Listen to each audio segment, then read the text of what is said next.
오늘부터 당분간은 그 정치에 대한 이제 제 개인적인 어떤 견해를 좀 말씀을 드릴까 해요.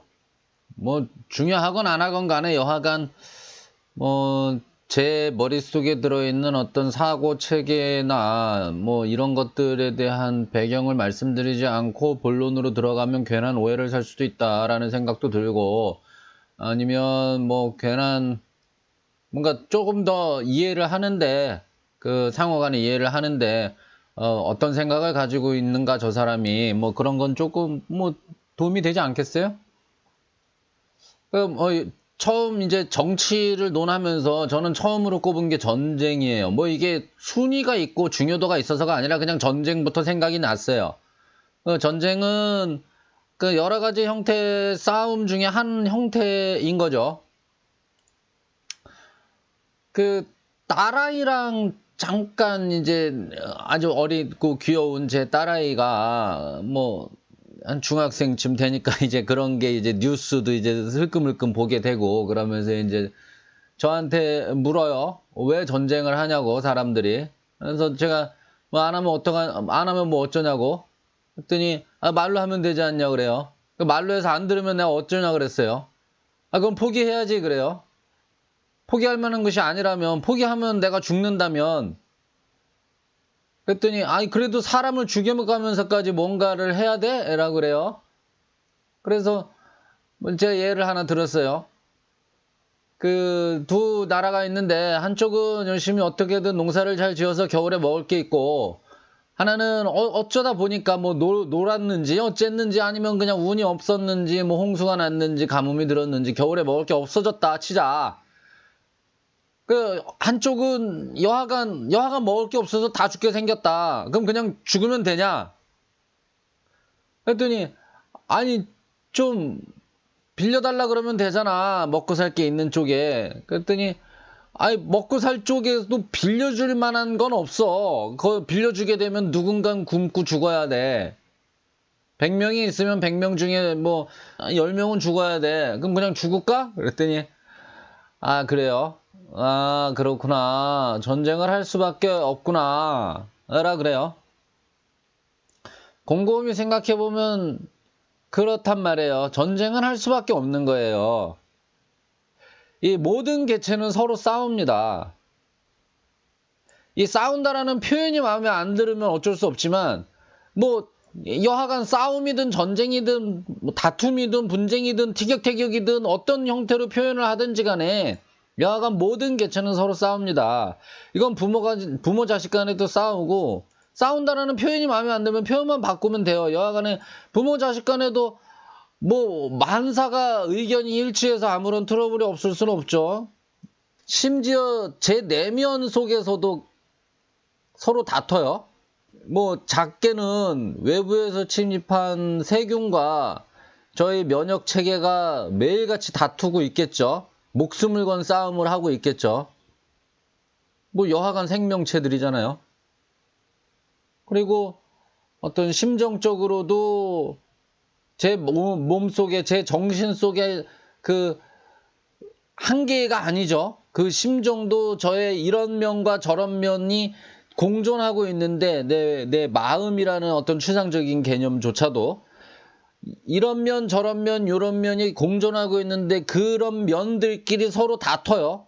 내면의 정신세계가 심하게 서로 다투는 상태에 있는 사람을 우유부단하다라고 우리가 하겠죠. 여하간 모든 개체는 서로 싸웁니다.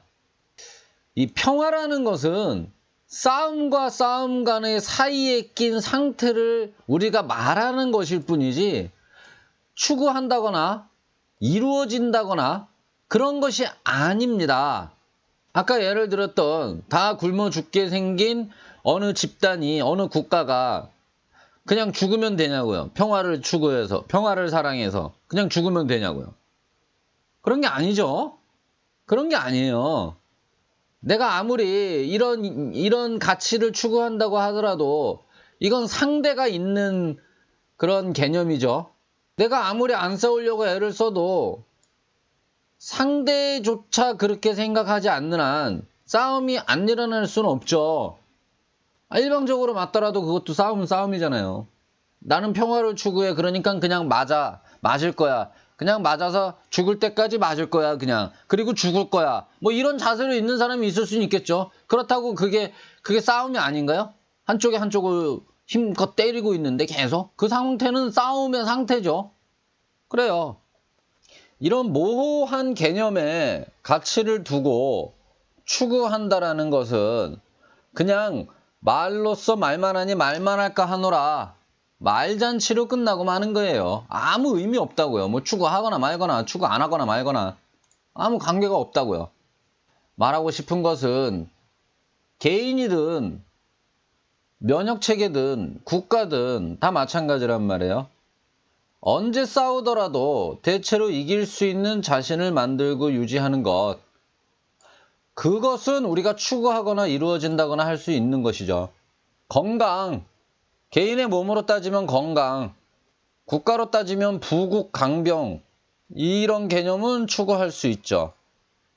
자, 이런 개념까지는 사실 누구도 별로 부인하지 않을 거예요. 대체로 다 동감을 할 거예요. 그러면 이제 조금 세론으로 들어가서 한번 논쟁거리를 한번 일부러 만들어 볼게요. 자, 사소하더라도 늘 전쟁을 경험하고 있으면 언제 싸우더라도 대체로 이길 수 있는 자신을 만들고 유지하는 것에 부합합니다. 언제 싸우더라도 대체로 이길 수 있는 자신을 만들고 유지하는 것에 우리가 이제 어떤 첨단 무기를 갖추고 이런 것도 중요하긴 하지만 그것을 운용하는 인력의 어떤 숙달도도 사실은 조금 중요하거든요. 그래서 전쟁을 치르는 사람들, 군인들의 어떤 경험치, 그 다음 숙달을 위해서 사소한 전쟁을 늘 일부러라도 겪을 것이냐? 아니다. 우린 평화를 사랑해야 되기 때문에 어떠한 분쟁도 되도록이면 일으키지 않을 것이다. 요 두 가지 논쟁이 벌어진다. 그러면 어느 쪽이냐? 어느 쪽에 손을 들어줄 것이냐? 저는 이쪽이에요. 무엇을 위해서? 우리 국가의 부국 강병을 위해서. 생존력을 위해서 사소하더라도 늘 전쟁을 경험하고 있는 것이 좋다고 여깁니다. 국가의 규모와 가지고 있던 국력에 비해서 베트남 전쟁 때 유독 잘 싸웠다고 전해지고 있죠. 왜 그럴까요? 6.25를 겪었기 때문이라고 봐요, 저는. 그럼 전쟁을 겪는 쪽이 늘 나쁘냐? 아니, 전쟁을 일으키는 거는 나쁠지 몰라도 침략 전쟁을 일으키는 것은 나쁠지 몰라도 이렇게 전쟁을 경험할 수 있는 방법은 늘 있어요. 그런 침략 전쟁을 안 하더라도 제가 보기엔 그래요. 조금 위험하고 조금 나쁜 사람으로 비실지는 모르겠지만 여하간 저는 이렇게 생각합니다. 힘은 가지고 있어야 한다. 그 힘이 우리 집단의 안전과 평화를 유지시켜 준다 라고 저는 봅니다.